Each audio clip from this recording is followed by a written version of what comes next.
எல்லாருக்கும் வணக்கம். இந்த பதிவில் எதை பற்றி பார்க்க போகிறோம்னா, அதாவதுங்க சோசியல் மீடியாவை தொட்டாலே சும்மா அனல் தெரிக்குது, சூடு பறக்குது. ஏன்டா இவன் இப்படி சொல்கிறான்னு பார்க்குறீங்களா? முந்தானேத்து மன்சூர் அலியான் கொடுத்த பேட்டியில் விஜய் ரசிகர்கள் சும்மா கழுவி ஊற்றிட்டு இருக்கிறாங்க மன்சூர் அலியானை. அதாவது ஒரு பழமொழி ஒன்று சொல்லுவாங்கள்ல, பணத்தை கண்டா செத்து போன பணம் கூட வாயை புழக்குன்னு சொல்லுவாங்க. உயிருள்ள மனுஷனுக்கு சொல்லிக்கவா வேணும்?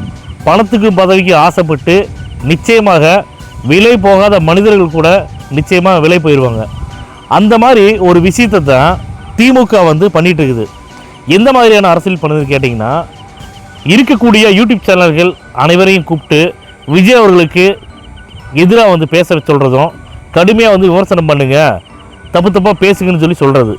இல்லை அவங்க பேச மாட்டேன்னு சொல்லிட்டாங்கன்னா திரும்ப அவங்கள கூப்பிட்டு நான் பணம் தரேன், உங்களுக்கு என்ன வேணும், பணத்தை கொடுக்குறேன், நீங்கள் பேசுங்கன்னு சொல்கிறது.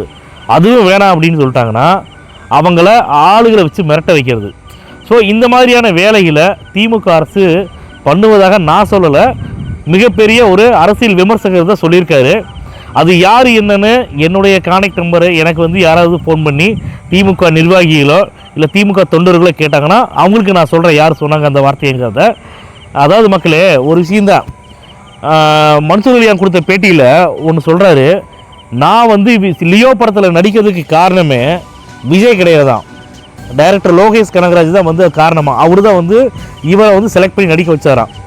நான் என்ன சொல்கிறேன்னா, ஒரு கேரக்டர் ஆர்டிஸ்ட்டை தேர்ந்தெடுக்கக்கூடிய இடத்துல டைரக்டர் இருக்காங்கன்னா, சின்ன நடிகர்கள் சின்ன நடிகராக இருந்தால் அவங்கள கேட்க தேவையில்லை.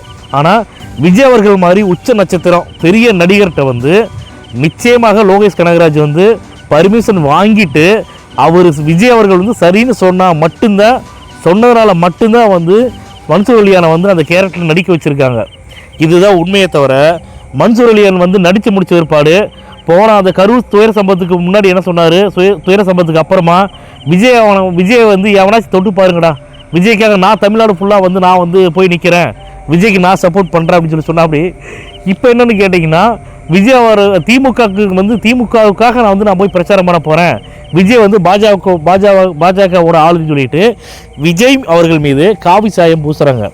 அதாவது மக்களே, திமுக 75 வருட கட்சி அப்படின்னா இவ்வளவு கீழ்த்தரமாக இறங்கி அரசியல் பண்ணுவாங்களா அப்படிங்கிறது நமக்கு இப்போ தான் தெரிய ஆரம்பிக்குது. ஏன்னா நம்மளே இந்த ஜென்ரேஷன் தானே, அதனால் இப்போ தான் நமக்கு தெரிய ஆரம்பிக்குது.